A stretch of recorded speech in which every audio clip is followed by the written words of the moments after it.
ప్రతి ఉదయం దేవుని వాగ్దానం అనే కార్యక్రమానికి ప్రేమతో మిమ్మల్ని ఆహ్వానిస్తుంటున్నాను. ఈ ఉదయకాల సమయంలో దేవుడు మన కొరకు ఏర్పాటు చేసినటువంటి వాక్యభాగము యెహోషువ గ్రంథము 3వ అధ్యాయము 5వ వచనాన్ని ధ్యానించుకుందాం. యెహోషువ గ్రంథము 3వ అధ్యాయము 5వ వచనాన్ని ధ్యానించుకుందాం. రేపు యెహోవా మీ మధ్య అద్భుత కార్యములు చేయను గనుక మిమ్మును మీరు పరిశుద్ధపరచుకొనుడని జనులకు ఆజ్ఞ ఇచ్చెను. క్రీస్తునందు ప్రియమైన దేవుని బిడ్డలారా, ఈ ఉదయకాల సమయంలో పరిశుద్ధాత్మ దేవుడు ఈ నూతన మాసంలో మనకిస్తున్నటువంటి వాగ్దానము, రేపు యెహోవా మీ మధ్య అద్భుత కార్యములు చేయను గనక మిమ్మును మీరు పరిశుద్ధపరచుకొనుడని జనులకు ఆజ్ఞ ఇచ్చెను. ఈ యొక్క వాగ్దానాన్ని దేవుడు మనకును మన కుటుంబాలకును ఆశీర్వాదకరముగాను దీవెనకరముగాను మార్చునుగాక.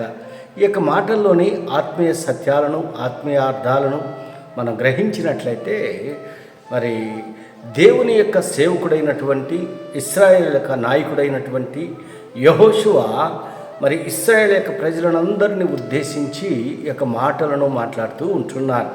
మరి మోషే మరణానంతరము ఇశ్రాయేలు యొక్క ప్రజలకు నాయకుడుగా యెహోషువ మరి దేవుడు ఏర్పాటు చేసుకుని ఉంటున్నాడు.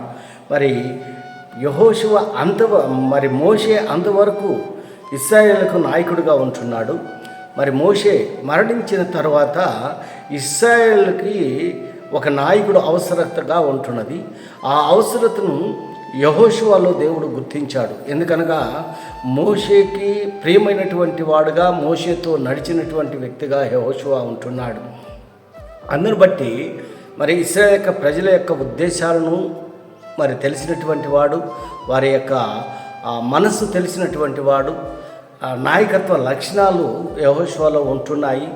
ఏ రీతిగా వారిని నడిపించగలడు అన్నీ మరి మోషే ద్వారా నేర్చుకుని ఉంటున్నాడు. కాబట్టి మోషేను చూశాడు. కాబట్టి దేవుడు యెహోషువను మరి ఇశ్రాయేలుకి నాయకుడిగా మరి ఏర్పాటు చేసుకొని ఉంటున్నాడు. అటువంటి సందర్భంలో మరి వారు యోర్దాను నది దాటిన తర్వాత జరిగినటువంటి కార్యములు, దేవుని యొక్క మందసాన్ని మోసేదానికి లేవీల యొక్క గోత్రాన్ని దేవుడు లేవీలను ఏర్పాటు చేసుకొని ఉంటున్నాడు. మరి ఏ రీతిగా ఆ యొక్క మందసాన్ని మరి మోయాలో, ఆ యొక్క మందసాన్ని ఎత్తుకోవాలో అన్నటువంటి సందర్భాన్ని బట్టి ప్రజలకు ఒక ఆజ్ఞ ఇస్తూ ఉంటున్నాడు. ఇశ్రాయేలు యొక్క ప్రజలకు పైభాగంలో 3వ వచనంలో మనం గమనించినట్లయితే, మీరు మీ దేవుడిని యెహోవా నిబంధన మందసమును యాజకులైన లేవీలు మోసుకొని పోవడం చూసినప్పుడు మీరున్న స్థలముల నుండి బయలుదేరి దాని వెంబడి వెళ్ళవలెను. ఆ యొక్క మందసము, దేవుని యొక్క మందసాన్ని లేవీలు మోసుకొని వెళ్తూ ఉంటున్నారు.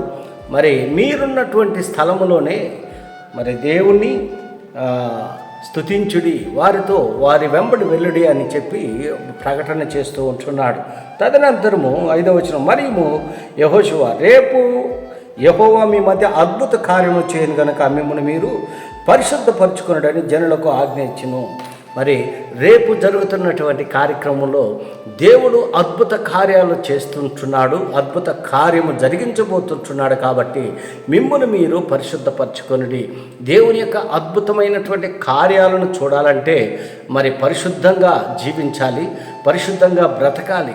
అప్పుడు మాత్రమే దేవుడు చేసేటువంటి కార్యాలు, అద్భుత కార్యాలు, ఆ అద్భుత కార్యాలు ఏంటి అనేది మనం గమనించినట్లయితే, మరి ఇంకా సర్వలోకనాథుడకు యెహోవా నిబంధన మందసమును మోయు యాజకులు అరకాలు యోర్దాను నీళ్లను ముట్టగాని యోర్దాను నీళ్లు అనగా ఎగువ నుండి పారు నీళ్లు ఆపబడి ఏకరాశిగా నిలుచును.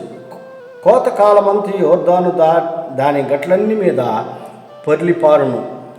17వ వచనం, యెహోవా నిబంధన మందసమును మోయు యాజకులు యోర్దాను మధ్య ఆరిన నేలను స్థిరముగా నిలిచిరి. జనులందరూ యోర్దాను దాటుట తుదమట్టు వరకు ఇశ్రాయేలు అందరూ ఆరిన నేల మీద దాటుచూ వచ్చిరి.